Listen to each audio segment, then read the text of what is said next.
And God bless Dr. Martin Luther King, a minister but a great political scientist. He said it's about love. Everybody should love. And he got killed.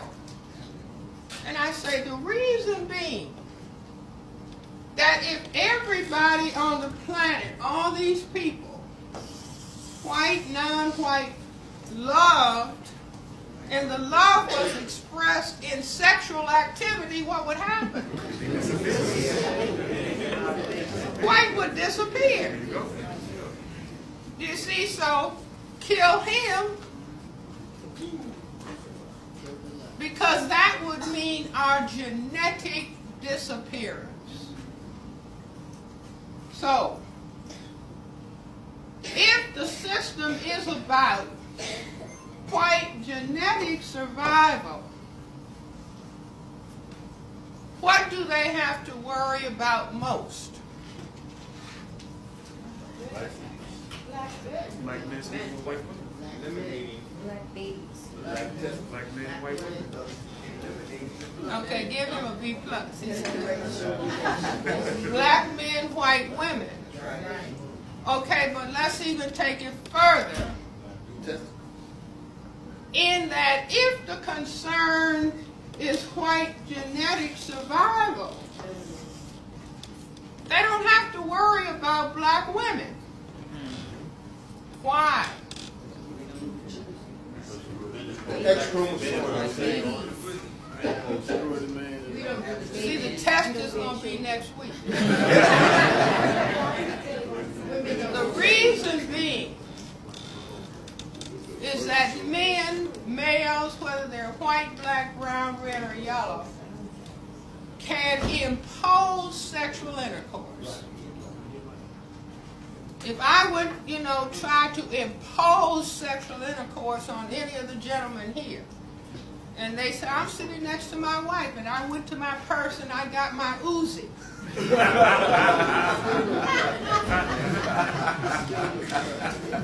And I frightened the man, what's going to happen?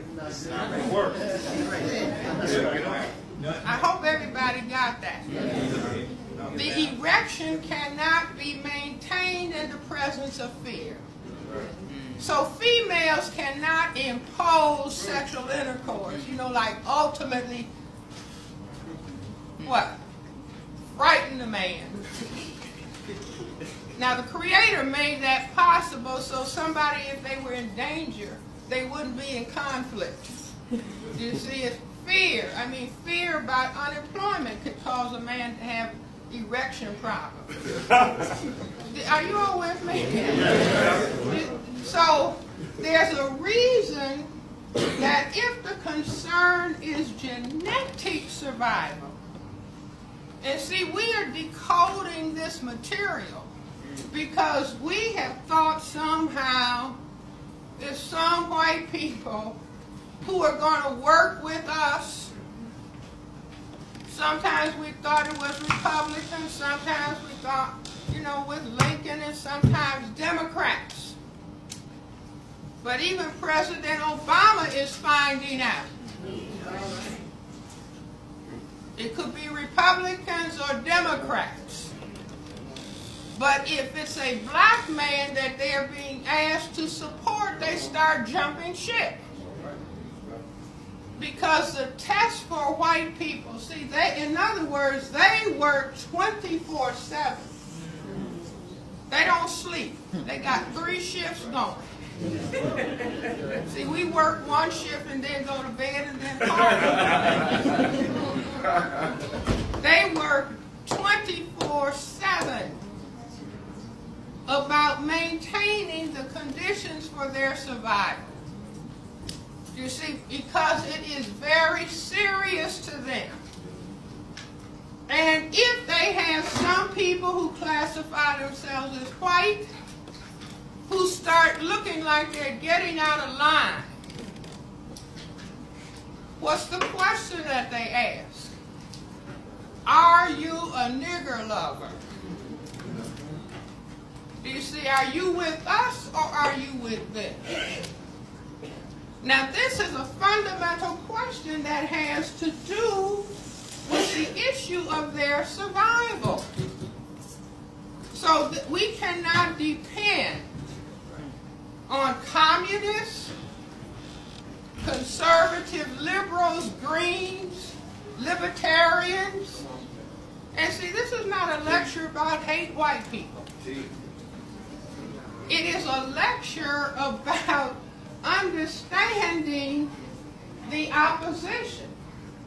And one of the best analogies to have in mind is the game of chess. See, what is the game of chess about? Strategy. Those are nice BC answers. Tell them about the Black King. Covering the king. White is right. It's about what? White king checkmating black king. White always moves first. So white is playing what? Offense, defense. And black has to play defense, offense.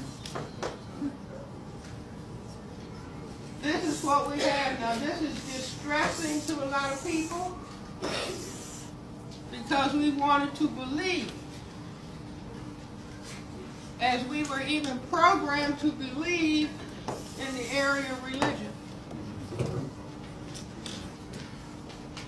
See, I don't know how many of you, I'm a little bit older than many, but if you went to Sunday school, my grandfather was chairman of the Deacon and Trustee Board, so we were in Sunday school before we could see straight.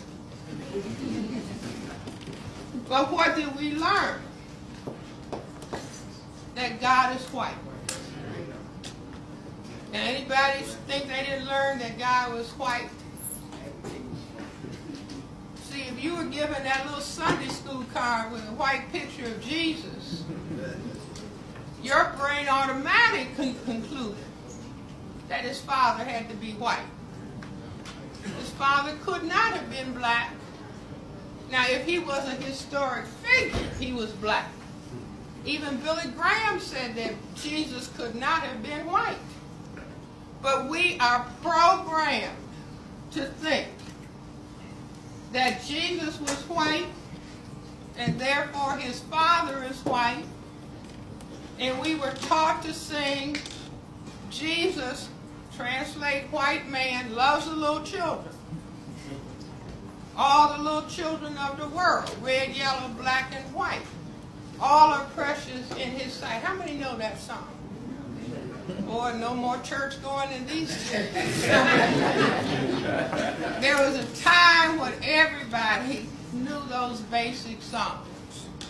You see, but being taught that God is white, and they got a musical, came out some time ago, Arms Too Short to Box with God.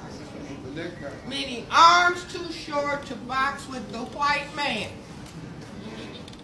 See, when I was a little child, having seen the Sunday school card with Jesus on it, I had just drawn my own conclusion that the man on the Quaker Oats box must be God. See, he was somewhat older with white hair. Jesus was younger, so, you know, now we thank him for the food. We just had this big Quaker Oats box in the pantry. I mean, that was my conclusion. But if you, any of you, saw a Sunday school card with the white Jesus, your brain jumped to that conclusion too without your knowing it. That's called a subconscious conclusion. So anyway, this was deeply programmed in our thinking, but I tell people that the truth is you cannot hide it. That it will come out in material. It will come out through the subconscious. Because if we break the name Jesus down in Ebonics, it spells just us.